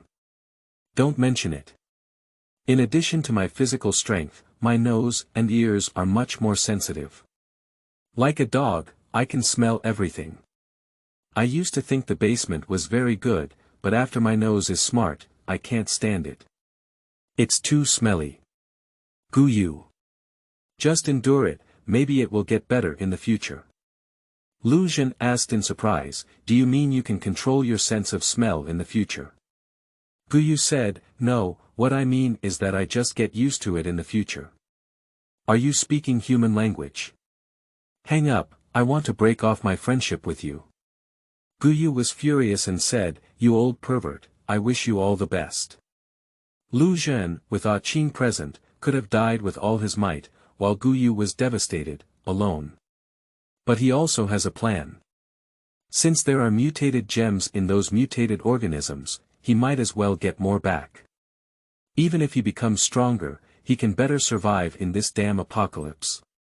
He still vividly remembers the tragic fate of Lu Yanhua being dismembered, and he doesn't want to be eaten by the same kind one day. Moreover, he also discovered an important situation, which is that the weather is starting to warm up. He looked at the thermometer hanging on the 6th floor and found it to be -40 degrees Celsius. It was still at night, and if it were daytime, the temperature would be around -30 degrees Celsius. This temperature is enough to sustain human survival. He doesn't know how many people now know the purpose of mutated crystals, but thinking of those who can even eat their own kind, these crystals will definitely become food for some people. How terrifying would an evil person be after gaining powerful power? Guyu could even think of it with his toes, and he also speculated that if there were crystals in mutated animals, would mutated people also have them? In order not to be discovered, he still chose to travel at night because with the ability to see at night, traveling at night is more advantageous for him. With a gentle press of his hand on the wall, Guyu lightly jumped over the wall over 2 meters high and quietly entered the forest. After scanning around, he went directly to the designated location. That place is about 2 kilometers away from the basement and is a pet shop. There should be many mutated creatures, and there is no community nearby, only a hospital, which is relatively safe. He had no other weapons besides a gun, so he had to hold the kitchen knife in his hand. He doesn't dare to use the gun easily, and there is too much noise. The last time, it was because of the sound of the gun that many nearby beasts came over, almost surrounding him. Moreover, he is afraid of attracting malicious mutants. Quickly, a teddy appeared in his field of vision, almost a meter tall, making indescribable movements towards the trunk of a large willow tree, excitedly sticking out his tongue. After seeing that there were no other animals around, Guyu was ready to take action. Dude's mutation is so shameless. In broad daylight, how could you disrespect the willow tree? Just you. Guyu leaned forward silently with his body bent down. As he approached 30 meters, the teddy stopped and looked at this place with a wary expression on his face. Guyu knew that he had been discovered. Since it has been discovered, let's not hide anymore. Let's see the truth in everyone's hands. Obviously, Teddy is even more anxious than him. With a roar, he rushed over, with 4 sharp teeth bared outside, very fierce. Previously, Guyu might have been afraid, but after the evolution of 2 crystals, he no longer valued this guy. The kitchen knife in his hand chopped at the dog's head. With a click, the kitchen knife snapped in response, but the teddy also let out a scream and fell to the ground, half of its neck cut open by Guyu's knife, limp and drooping on one side, unable to survive. Guyu looked at the half of the kitchen knife in his hand and couldn't help but curse. If it weren't for the end of the world, I would have had to file a complaint about your broken company going bankrupt. This time he came out with a kitchen knife, so he had to search for it in the iron ring space. In the end, he couldn't find the kitchen knife, but instead asked him to find a hammer, which was the same style as smashing walls with a hammer of 80. He spat out saliva in his palm and rubbed it. Then Guyu swung a sledgehammer and hit Teddy's head. 80. 80. With 2 hammers, Teddy's skull was smashed open, but Guyu emptied everything inside and didn't produce any mutated crystals. Isn't it true that not all mutated animals have it? Who? While Guyu was pondering, he suddenly felt someone looking at him. He quickly grabbed the hammer in his hand and drank it softly. Glancing around, he spotted the person. No, it should be said to be those few people. For men wearing black down jackets and cotton hats were squatting in the guard room of the opposite hospital, pointing at themselves. However, due to the distance, he did not hear a few people talking. After thinking for a moment, Guyu walked over with a hammer in hand. Since the other party is preparing to kill him before he comes up, it indicates that the other party is not extremely vicious, and that he has been lonely for so long. I really hope to have a few words with someone. Seeing Guyu coming over, the 4 of them were clearly a bit nervous, and they all took out the things in their hands. Guyu took a look and saw that the fat man at the beginning was holding a fire axe, while the 3 behind him were holding large surgical knives, which were very sharp. I have no ill intentions. Guyu came straight to the point and placed the sledgehammer on the ground in front of a few people, indicating that he had no intention of taking action. The chubby guy who was leading the way cautiously took the sledgehammer away before putting down the fire axe. Are you alone? How did you survive? The fat guy who started couldn't help but ask. Guyu shrugged and said, I am an otaku and my family eats a lot. After the end of the world, I have been hiding at home and haven't come out. Now that I have nothing to eat, I came out to hunt and prepare for a barbecue." The chubby guy at the beginning looked at Guyu in surprise and couldn't help but admire him. "Brother, you are really a man. There are mutated animals everywhere now, and you dare to come out hunting." A guy looked at Guyu, who was not strong enough, and couldn't help but mutter in a low voice, "Are you foolish playing games? You think it's just monster hunting? Brother, it seems that you are also capable. You can kill a dog alone. Do you want to consider joining us?"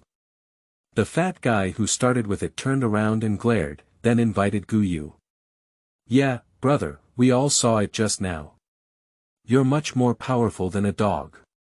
Upon hearing these words, Guyu couldn't help but twitch at the corner of his mouth. Is there anyone who praises people like this? Why is it different from cursing? After thinking for a moment, Guyu walked in with the four of them. On the way, through an introduction, Guyu learned that the first fat man was named Jiapeng, and the other three were Zhou Su, Wang Hai, and Dai Shimin.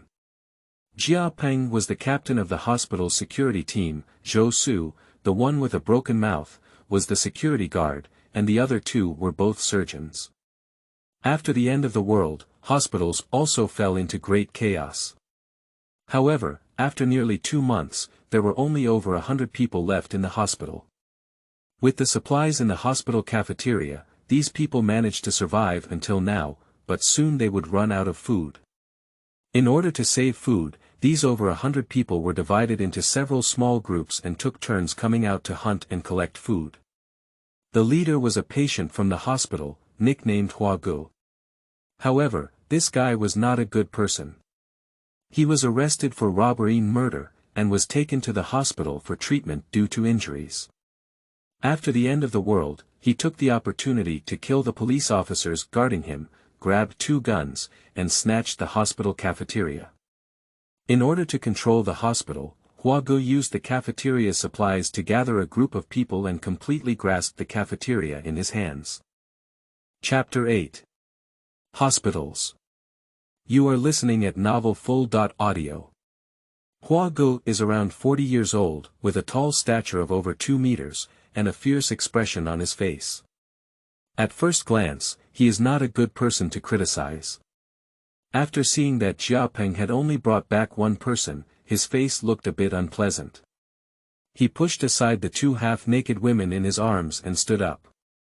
"Didn't I bring back any food after going out for so long?" Jiapeng felt a bit uneasy when Brother Hua looked at him, and cautiously said, "Brother Hua, our skills are incomparable to yours. The beasts outside are too powerful, otherwise they would run fast and die. 6 of them were all eaten. However, Brother Hua, don't be angry. We have met a young brother with extraordinary skills, who alone killed a wild dog." Speaking, he pointed to Guyu. Huagu pushed aside the 4 of them and looked up and down at Guyu before saying, "Have you evolved?" Guyu was startled and secretly wary, but there was no flaw in his face.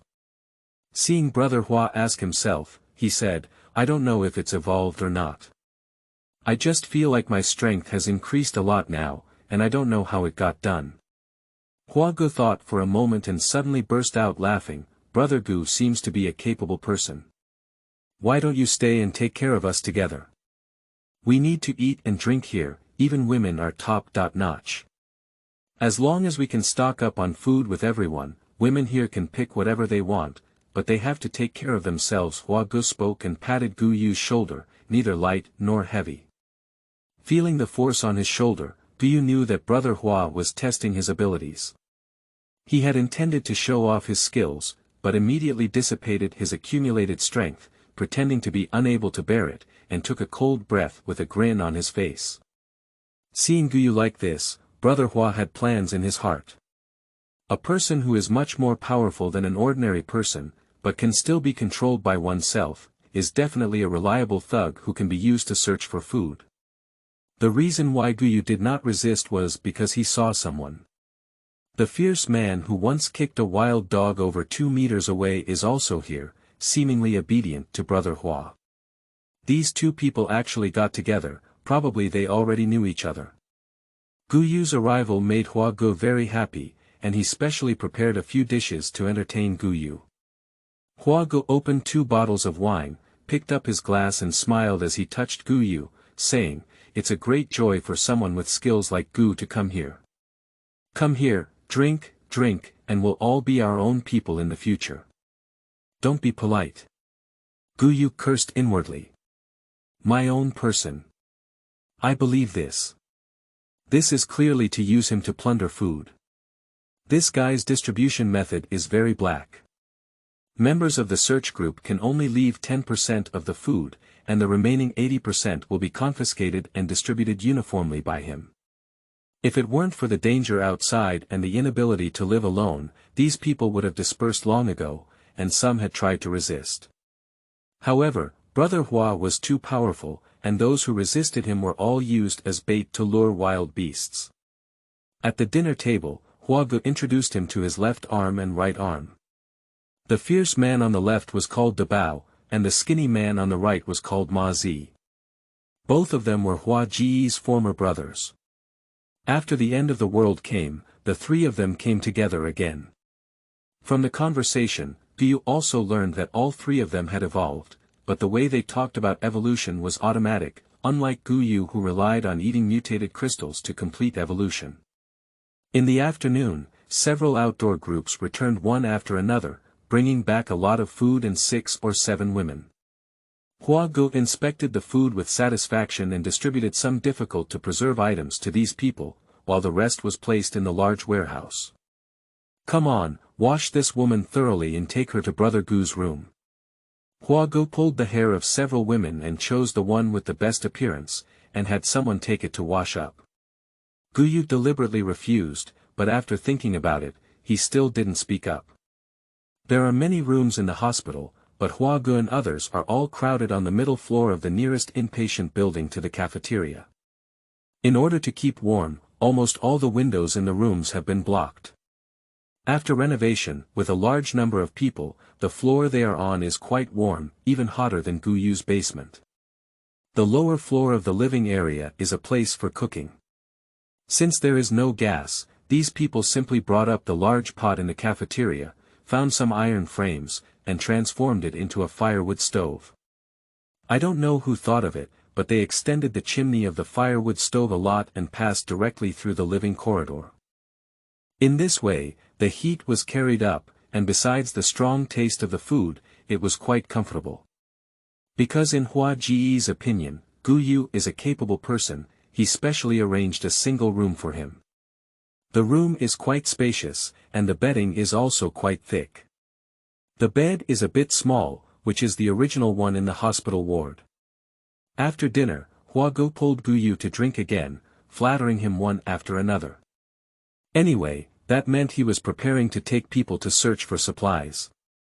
Although Guyu knew this guy was planning to use him as a tool, he still agreed without hesitation. Because he wants to stay here for a while longer and understand the way these people have evolved. After Guyu returned to the room full of alcohol, he remembered that there was still a woman in the room. According to Hua Ji's rules, besides those women who shared the room, whoever had a woman in the room would take care of herself.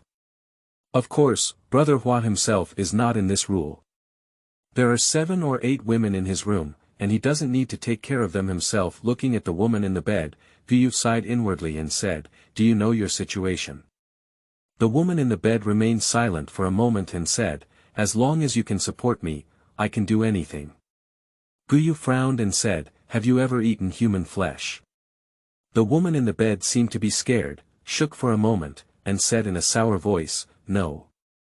Guyu slowly spoke up and said, "In this world, even cannibalism is not a big deal. If you want to blame it, blame this damn god."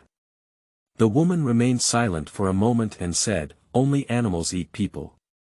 I just want to be a person, not a beast." Guyu couldn't help but look at the woman with some curiosity and said, "It seems that you have never eaten anyone before. Alright, could you ask what you used to do?" The woman gave a bitter smile and said, "If I say 2 months ago, I was still a princess of KTV, do you believe me?" Guyu nodded and said, "Believe it, why don't you believe it? What's your name? My name is Du Yuan. Have you eaten it yet? Seeing Du Yuan shake his head, Guyu pretended to take out 2 pieces of bread and a bottle of water from his arms and handed them over. Du Yuan took it over and gratefully said thank you, then wolfed it down. She ate very quickly and meticulously, even picking up the residue on the blanket and eating it. After drinking the last drop of water, Du Yuan wiped his mouth with satisfaction and said, "This is the fullest meal I've had in the past 2 months. Thank you." Guyu smiled, took off his clothes, and crawled into the bed. Du Yuan was only stunned for a moment before hugging Guyu's neck. It wasn't until then that Guyu realized that Du Yuan was not wearing clothes. "Go to bed, I need to go out tomorrow and conserve my energy." Guyu patted Du Yuan's waist, gesturing for her to let go, but Du Yuan hugged her even tighter. "You can do whatever you want me to do. Don't send me out, please." Listening to the woman's sobs, Guyu knew she was thinking crooked, so he hugged her and said, "I didn't want to send you out. What I said is true. I'm going out hunting tomorrow, so I need to save my energy. Go to sleep." The bed was not big, and both of them couldn't sleep flat. In order to be more comfortable, Du Yuan nestled in Guyu's arms and hugged his waist to sleep. I don't know if it's because he hasn't been in contact with so many people for too long, but Guyu didn't fall asleep until late at night, smelling the fragrance in his arms. As dawn approached, the sound of walking outside the corridor woke up Guyu. He picked up his watch and looked at it. It was already past 6 o'clock, so he grabbed his clothes and put them on. At this moment, Du Yuan also woke up and didn't care if he was still naked, so he helped Guyu dress it up. "I'll do it myself, you put on your clothes first." Guyu pushed Du Yuan back into bed and then casually handed her her backpack. "Don't go out when I'm not here. The things in your backpack are enough for you to eat for 2 days. If someone tries to trick you, go find Brother Hua. Although he's not a good person, he won't provoke me at this time." After putting on his clothes, Guyu walked out without looking back. It wasn't because he had a hard heart, but because Du Yuan was too attractive. He needed to be convex and thin, especially those 2 thighs, which were white and long. He was afraid that if he stayed any longer, he would not be able to resist the boiling of animal blood. When we came to the dining place downstairs, most of the people had already come and looked eagerly at the congee in the big pot, looking very pious. Seeing Brother Hua waving at him, Guyu walked over with a smile and said, "Brother Hua got up early enough. He's been tossing around all night with such energy. He's really a role model for us." Hua Gu burst out laughing and patted Guyu's shoulder, with a lascivious smile on his face. "How about that girl? She's strong enough, isn't she? Hua Ji's eyes are poisonous, and I can tell at a glance that she's definitely a beauty." Guyu laughed heartily and arched his hands repeatedly. "Speaking of which, I have to thank Brother Hua. To be honest, I have been lonely for several months now, and yesterday was completely comfortable. Without further ado, I will follow Brother Hua in the future."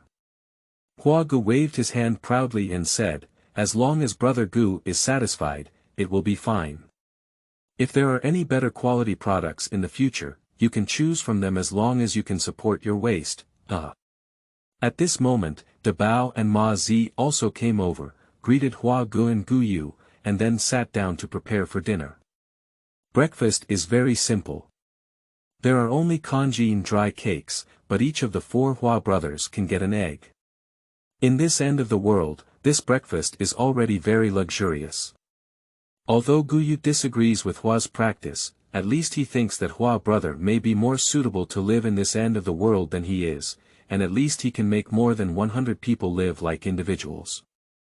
After breakfast, Brother Hua brought a few people back to the resting area upstairs. Entering the conference room, Guyu couldn't help but admire this bastard. There is a huge city map hanging on the wall, and their hospital and several nearby streets have been marked, indicating that they have been searched. For the remaining unmarked tasks, Brother Hua assigned them in the order of the group. Because Guyu was a newcomer, he was assigned to the nearest street. Apart from Jiapeng, Zhou Su, Wang Hai, and Dai Shimin, there were also 5 unknown little transparent people who followed him. Let's call them passers-by A, B, C, and D. Chapter 9. First Team Formation. You are listening at Novel Full. Audio. Brother Yu, are we just going straight over here? Jiapeng held a fire axe in one hand and nervously watched the movements around him. It seemed that the last loss had left a shadow in his heart. Guyu was holding the legendary weapon gifted by Brother Hua in his hand, which was actually a steel bar. The front end of the steel bar was welded with a large triangular file, which looked like more than 30 pounds. However, for Guyu, this weight was just right, and it was quite easy to use.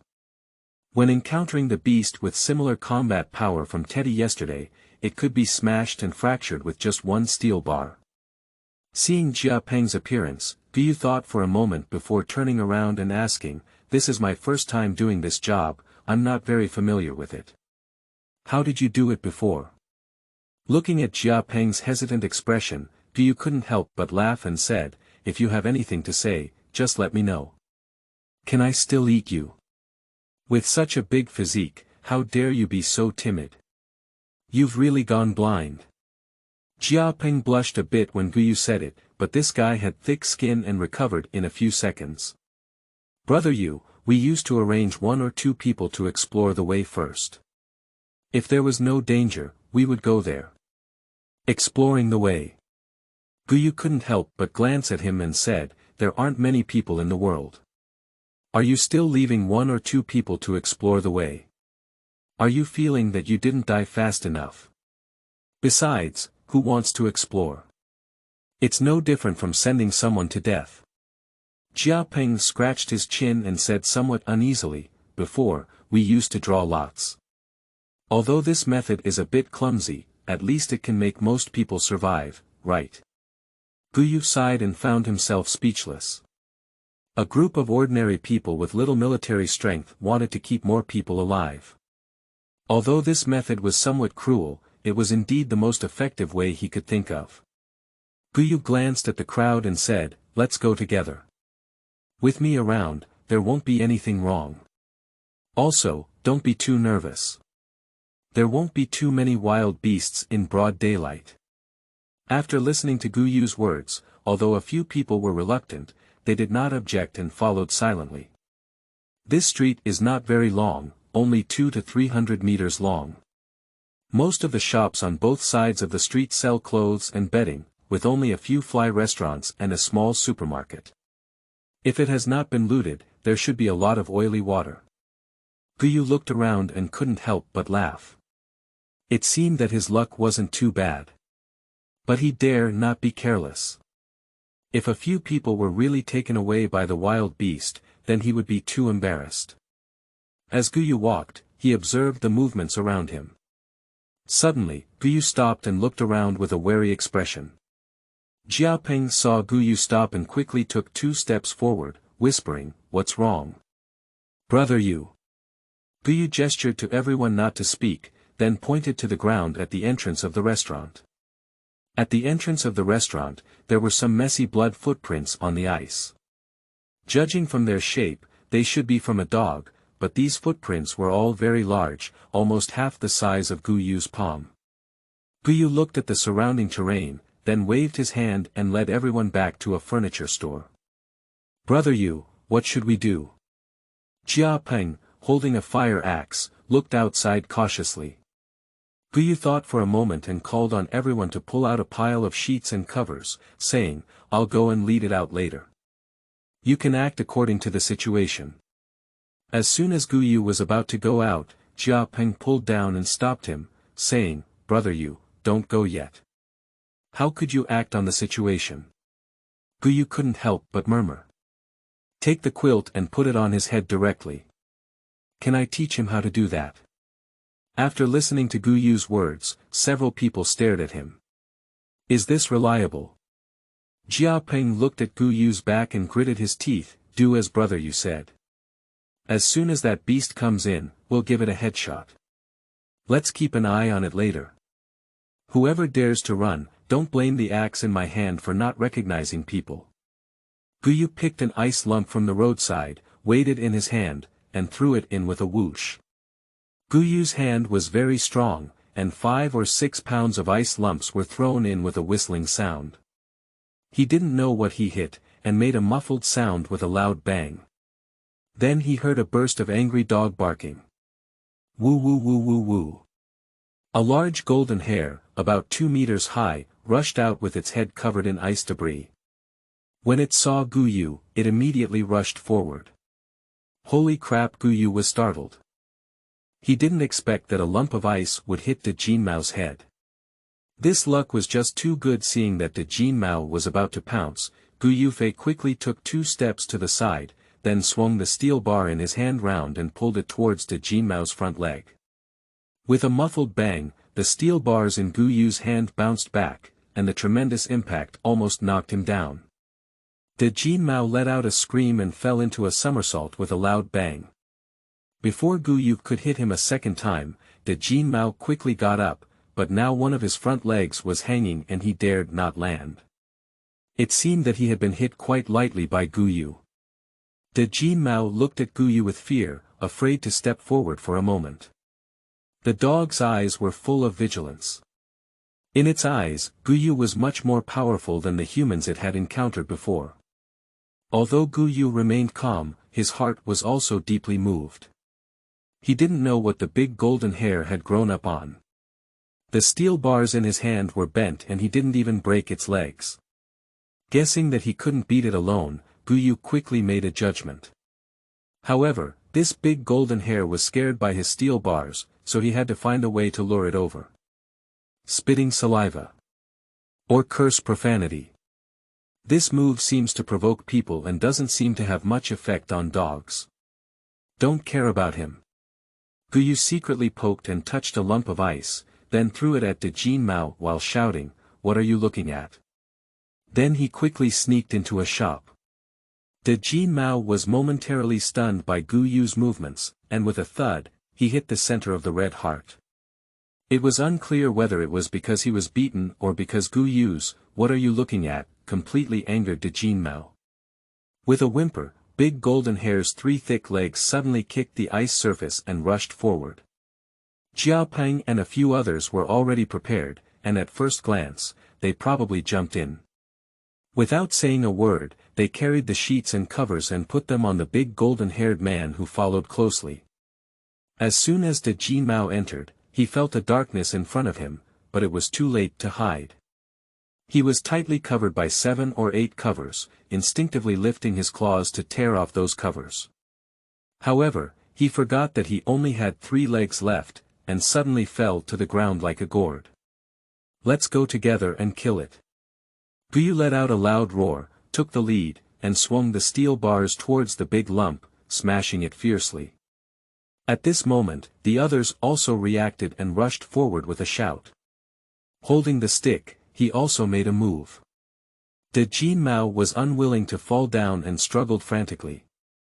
With a few claws down, the thick quilt cover was torn open by several large incisions. As soon as everyone saw big golden hare, they were about to rush out, and everyone went crazy, giving a scolding to the protruding dog's mouth. Guyu saw the opportunity and immediately poked it into the dog's eye. The triangular file, which was over 30 centimeters long, went straight in. The Jinmao let out a scream, twitched a few times, and then stopped moving. At this moment, everyone was in a state of madness, still holding on and smashing with a crackling sound, making Guyu's heart skip a beat. "Stop and stop, don't even smash it. If you smash it again, you'll smash it. How can you eat it?" Guyu stopped everyone. Looking at the bloodstains oozing from the bedsheet, everyone finally breathed a sigh of relief and collapsed on the ground, panting heavily with lingering fear. It took them a while to stand up. At this moment, their gaze at Guyu became very respectful, as if they were looking at a deity. If Guyu was willing, they would definitely give him a big bow that was all over his body. "Brother you're so amazing." Jia Ping flattered with admiration on his face. Guyu waved his hand and said, go search for supplies. There shouldn't be any other beasts on this street. I'll take a break. Jia Ping didn't doubt him and obediently led the crowd out. Watching them enter the nearby restaurant, Guyu didn't care about the dirt and directly reached into the dog's eye position, randomly digging. In no time, Guyu's face was filled with joy. He withdrew his hand and spread it out to see that it was indeed a shiny mutated crystal. However, this crystal was larger than before, half the size of an egg. Now that outsiders were around, he dared not pry open the shell and directly placed it in the space. After taking out a bottle of water from the space and washing his hands clean, Guyu walked out. He guessed correctly, this street is all part of the Jinmao's territory. Jia Peng and his team swept through the area and found a pile of food. While everyone was pleasantly surprised, they were also a bit conflicted. The 10 of them couldn't even bring it, but they couldn't bear to leave it behind. Go and see if there's a garage, get a car over here. Guyu thought for a moment and arranged for 2 people to find the car, while the rest followed Guyu for a stroll. After walking to a store selling underwear, Guyu pondered for a moment before kicking the door open and walking in. Fortunately, although there was also a thick layer of ice on the ground, the underwear most of them are hung on shelves and have packaging, so there are still many that can be used. Watching Guyu select underwear, Jia Peng smiled with a smile that I understood and stuffed a bunch of erotic underwear into Guyu's bag, saying, "Brother, you is really a charming person." Guyu couldn't help but roll his eyes, but he was afraid that everyone would suspect him, so he agreed. He is now going to create a persona for himself. He has some small skills, but not much ambition, and he is also quite lascivious. In this way, Hua Ge and his team will definitely think that they are easy to control and lower their guard, so that they can take the opportunity to inquire about human evolution. Stubborn. Listening to the commotion outside, Guyu laughed. These 2 guys really found the car. Upon arriving outside, I saw passers-by A and B excitedly driving a dump truck over. Chapter 10. Harvest Full. You are listening at novelfull.audio. Okay, you two, I'll give you a credit. Guyu happily patted the front of the dump truck and said, "How did you find it?" Passerby A jumped off the car and pointed excitedly at a corner of the street, saying, "There is an underground parking lot over there. There are many cars inside, but most of them are frozen and there are no keys. The 2 of us finally found this dump truck. It's estimated that the people inside have escaped and the keys have not been removed." Guyu raised his eyebrows and couldn't help but feel that these 2 guys had good luck. With a car, it would be much easier. There was no need to worry about use command. Everyone threw food into the carriage, and also threw a lot of down blankets, bed sheets, and other warm things up. However, they couldn't find down jackets, which made everyone feel a bit regretful. Guyu is naturally not very interested in these things. There is plenty of space on his wrist, and it is all fresh. Unlike these, they are all frozen stiff. After the things were packed, Jia Peng and the 2 of them dragged out another thick mattress from a store and presented it as a gift, saying, "Brother, I'll bring one back for you to use. The hospital bed is too small and hard, so it's not easy for you to use it at night. With this, you can make a floor and play whatever you want." He. Guyu slapped the guy and said, "Are you stuck in your head? Do you still have my share in taking one back? Go and bring 3 more and bring one for Brother Hua, De Bao, and Ma Zi. Brother Gu, it's okay. It's been so long, it's the first time someone has brought back so many things at once. It's amazing." Hua Gu watched Jia Peng and his people clattering into the room, his eyes almost unable to open as he smiled. When he saw those thick mattresses, his smile became even happier. He lifted the big golden hair and said, "Brother Gu is really good at reaching out. Even such a big guy can be killed." Upon hearing these words, Guyu knew that Brother Hua might have other thoughts for him. He quickly waved his hand and said, "Brother Hua, you look up to me too much. I don't have that much ability." This was all done by the big guys together. If I were alone, I would probably only be able to feed myself. Wang Hai seemed to have noticed something and, taking advantage of the opportunity to move things, approached the two calmly, taking over the conversation and saying, "Yes, brother, you was almost bitten to death by this beast. If it weren't for us all covering it with covers, we would probably have had to explain everything."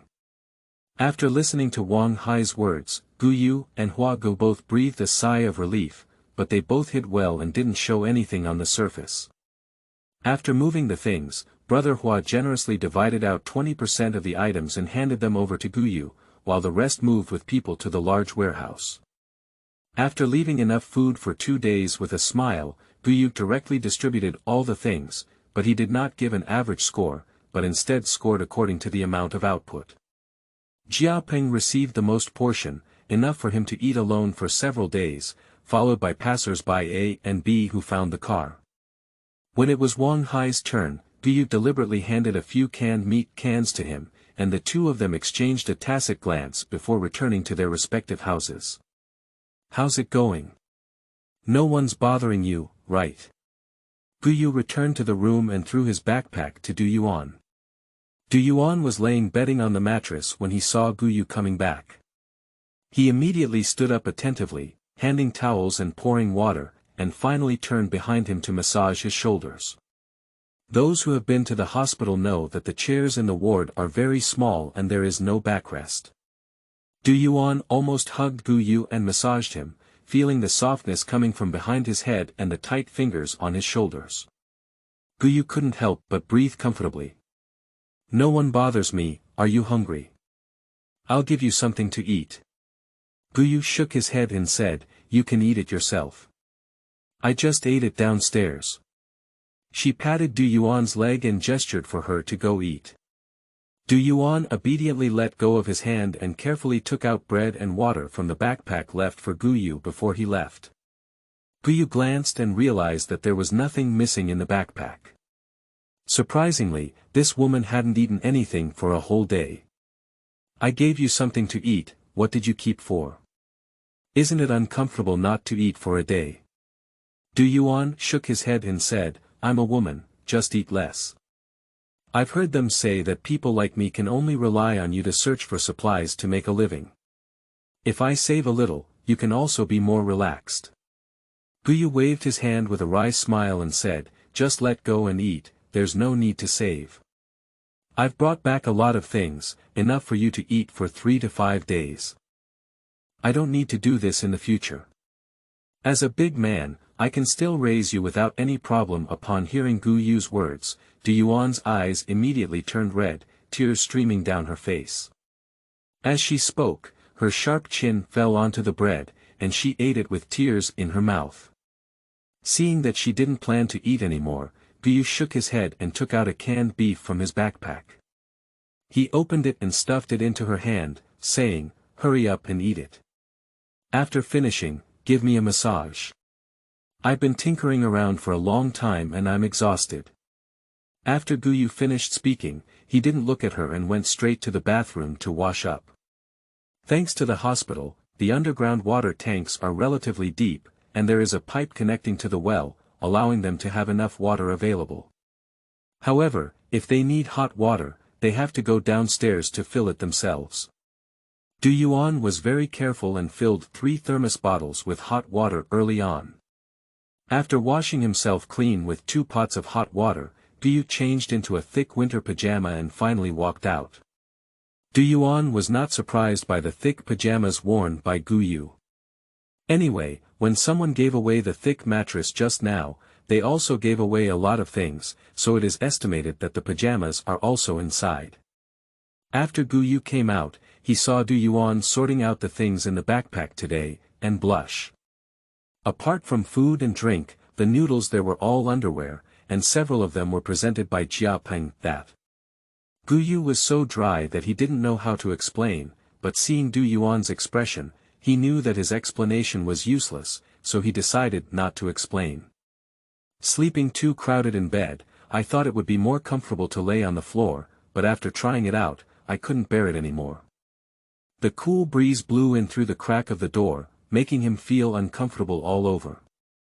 Helpless, he simply folded the bed horizontally, blocking it next to the mattress, and then pulled off the original mattress and stuffed it into the gap between the bed and the ground before lying back down. I finally feel comfortable now. Guyu was covered in a thick down blanket, comfortably lying on the thick mattress, chatting with Yuan haphazardly. Yuan also rode on Guyu's waist wrapped in a blanket to massage his back and shoulders. Feeling the softness and warmth emanating from behind, Guyu couldn't help but feel a bit uneasy. Yuan seemed to also feel Guyu's abnormality, smiled seductively, and then lay down. Feeling the fragrant scent coming from around him, Guyu couldn't bear it anymore and shouted, "Fairy, take a stick from my old grandson," before pouncing on him. It's not that he didn't lack the skills, it's just that the opponent was too fierce. He fought 3 full games and spent more than 4 hours. Guyu finally completely subdued the demon. Although he took an hour off at halftime, he was still exhausted enough. But that fairy was much more injured than him, and could get up all morning. After doing morning exercises, Guyu walked out feeling refreshed. Brother Gu's martial arts are not bad. Just as they arrived at the cafeteria, Dabao and Ma Zi started chatting with Guyu with a smile. Apart from the most important national affairs, women are the most common in men's conversations. Now it's the end of the world, and the country is so special that we can only talk about women.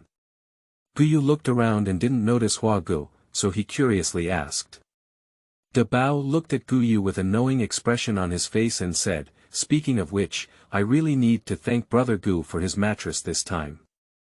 We haven't been so comfortable in a long time. The hospital bed is too small, and I dare not move it even when I sleep. If I move a little too hard, I will fall off." After chatting a few more words, Brother Hua finally arrived. Seeing his eyes turning blue and his listless appearance, it was clear that he had put in a lot of effort last night. "Take a break today, it's time to switch to other teams and go out," Hua Gu said while eating at the dinner table. "Matzi, you should also take a group out today. Pay attention to the shops on Changhao Road and see if we can get some fuel back on time. We don't have much inventory left. This time, let's bring the car that Mr. Gu drove back yesterday to save time when we can't get it back." Guyu secretly cursed Hua Gu for being cunning in his heart. This was clearly an excuse to take his car over. He had already paid attention to the fuel issue when he was moving things yesterday. The hospital's most important thing was tables, chairs, and benches. As long as they dismantled the ones in the other buildings, it would be enough for them to use for several years. However, Guyu didn't say much and pretended not to notice anything. He happily handed the key to Matzi, saying, "Fuel is so expensive in this weather.